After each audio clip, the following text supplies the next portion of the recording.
Hey guys, I'm your own Amika. Today we are here to see the Borat trailers. Let's have a look for the trailer.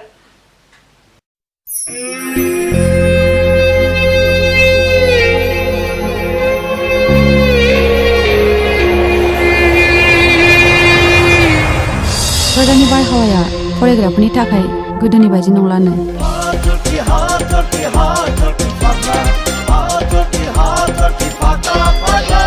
जाय बिदैखौ खेबसे लोंफ्लांबाय बिखौ गिना नागारनो हाबावो। दानि मुगायाव मैथा बाथोनजों फिसा खांबावो नामा? जायनि आखायाव रां रुफा गैया बिस्रा रंजानायनिबो खाबु गैया। रां खामायगोन गोसोबादि रंजागोन। जौ सिगारेट सोबनायानो रंजानाय जाया। नों नोंनि देहाखौसो खहा खालामनानै लागोन।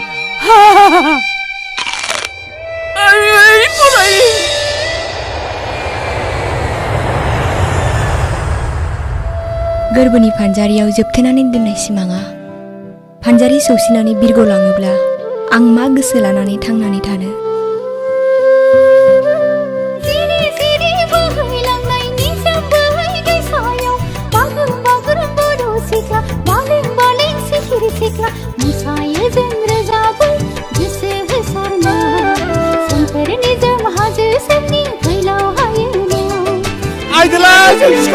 कुमारिनि आखायाव सनाया बायदि महर होनानै सावब्लाबो देब्लाबो सनाया सनायैनो थायो। भान्दारा मोननै आंना जानाय लोंनाय सोबनायनि मोनसे दोगोन खालामग्रा मोनसे।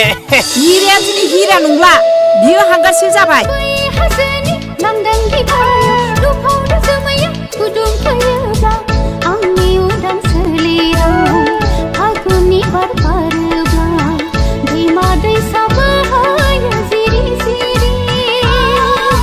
बिबारा बारे बारे बारनानै दिनै सेवलांनो नागिरनायखाय आथिखालाव रावहाबो गुबुननि जिउखौ लानानै साननो सम गैया।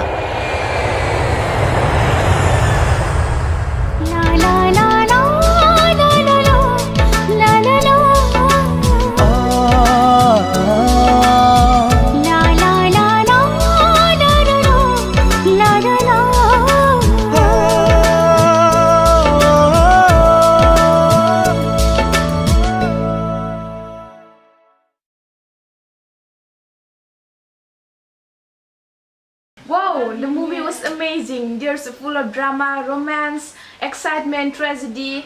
Fantastic. I can't wait for the movie. Hope so that the movie will be amazing. And now, to see my videos on YouTube, please subscribe Simang Presentation below the bottom.